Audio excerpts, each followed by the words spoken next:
ഞാനൊരു ഹിന്ദു മതവിശ്വാസിയാണ്. 2021 മുതൽ ഉള്ള എൻ്റെ ഒരു സ്വപ്നമായിരുന്നു ജർമ്മനിയിൽ ഒരു സോഫ്റ്റ്വെയർ എഞ്ചിനീയർ ആയിട്ട് ജോബ് കിട്ടുക എന്നുള്ളത്. അതിനു വേണ്ടിയിട്ട് ജോബ് സീക്കർ വിസ എന്ന് പറയുന്ന ഒരു വിസ എടുത്ത് 2024 മെയ് മാസത്തിൽ ഞാൻ ജർമ്മനിക്ക് പോകാൻ തുടങ്ങുമായിരുന്നു. പോകുന്ന സമയത്ത് മാതാവിൻ്റെ ജപമാലയെക്കുറിച്ചൊക്കെ എനിക്കറിയാമായിരുന്നു.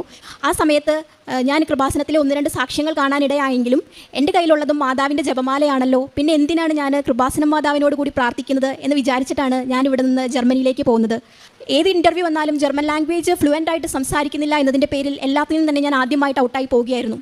അങ്ങനെ കുറച്ച് ദിവസങ്ങൾക്ക് ശേഷം ഞാൻ ജർമ്മനിയിൽ വെച്ച് ആദ്യമായിട്ട് ഓൺലൈൻ ഉടമ്പടി എടുത്തു. അങ്ങനെ ഒരു ദിവസം പെട്ടെന്ന് ഞാൻ എഴുന്നേറ്റ സമയത്ത് ഫോൺ നോക്കിയപ്പോൾ ആദ്യം എനിക്ക് തെളിഞ്ഞു വന്നത് ഒരു തിരുഹൃദയത്തിൻ്റെ ഫോട്ടോ, തൊട്ട് പിന്നാലെ ചിരിച്ചു നിൽക്കുന്ന ഒരു ഈശോയുടെ ഫോട്ടോ.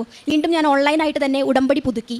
എനിക്ക് ഒരു ഇമെയിൽ വന്നു, നിങ്ങളുടെ പ്രൊഫൈൽ കണ്ടു, ഇൻ്റർവ്യൂവിന് അവൈലബിൾ ആയിട്ടുള്ള കുറച്ച് ഡേറ്റ്സ് തരാമോ എന്ന്. എൻ്റെ കയ്യിൽ എൻ്റെ വീട്ടിൽ നിന്ന് ഇവിടുന്ന് ഒരു കാശിരൂപവും അതുപോലെ തന്നെ ജപമാലയും ഉപ്പും കൊടുത്തു വിടുമായിരുന്നു.